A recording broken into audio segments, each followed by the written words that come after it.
today, right now, the water emanates from the ground, we can even hear it, and runs into what we call the Shiloah tunnel. Here starts a tunnel which is about 530 meters long and reaches the other side of the city of David in a winding course, like a big S, bringing water from the spring to the other side of the city. The big advantage of this water system over the Canaanite, about 1,000 years earlier water system, is simply, as I see it, that whereas the Canaanite water system brought the people to the water and assured them a safe way to the water and back without any interference from an enemy around. What was done here, why this is much more sophisticated, is that the water which emanates here in the valley, although protected, is outside the city. And it's a long way down all the steps as the tourists go today to the water. Now imagine it with a bucket full of 10, 20 liters on your back. This is quite an achievement to do. Whereas this tunnel brings the water to the other side of the city, to the protected part of the city. And the sophistication here is that everybody can reach the ancient pool of Shiloah with their donkeys. It's within the fortified part of the city, with their donkeys, with their empty buckets, fill up the buckets and go back to their homes. Why is it more sophisticated? Because the city enlarged itself. It's much extended more to the west, to what today is the Jewish quarter and the Mount of Zion and the Armenian quarter.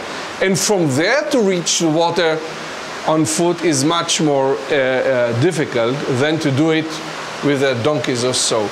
So it's bringing the water into the center of the ancient Iron Age town, Israelite town.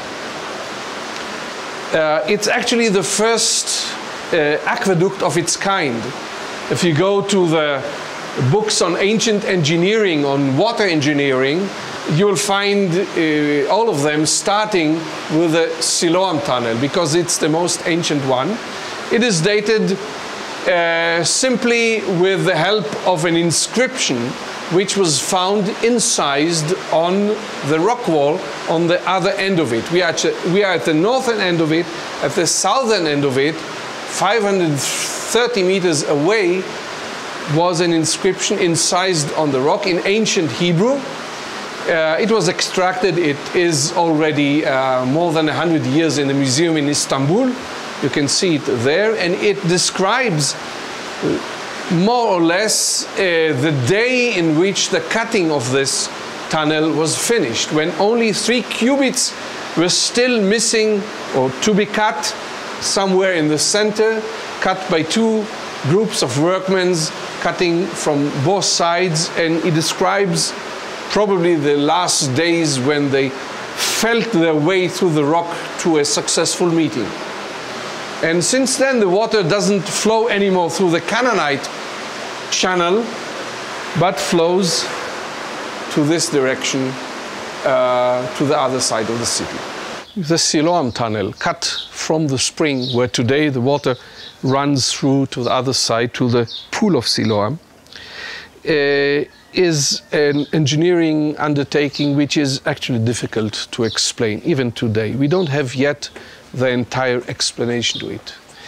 What is frustrating to explain is how they did it, because it's not in a straight line one towards the other, but it is in an S-shaped plan, one coming from the spring like this and the other from the pool like this, meeting here, right? To cut like this.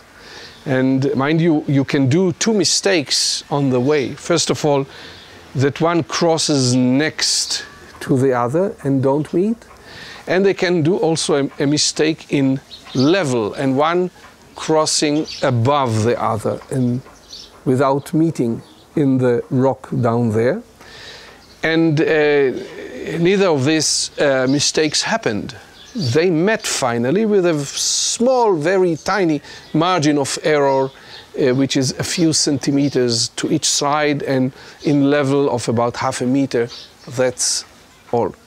So we have to explain it. This is a little bit difficult to explain. I believe that this was done in relation to the Canaanite channel. There was a Canaanite channel down there running from the spring due south, and that at least the southern group has led its way with respect to the channel 2, to the Canaanite channel, right? But this we'll have to see on the plan and understand how they went and how they directed their way with the help of the ancient Canaanite tunnel.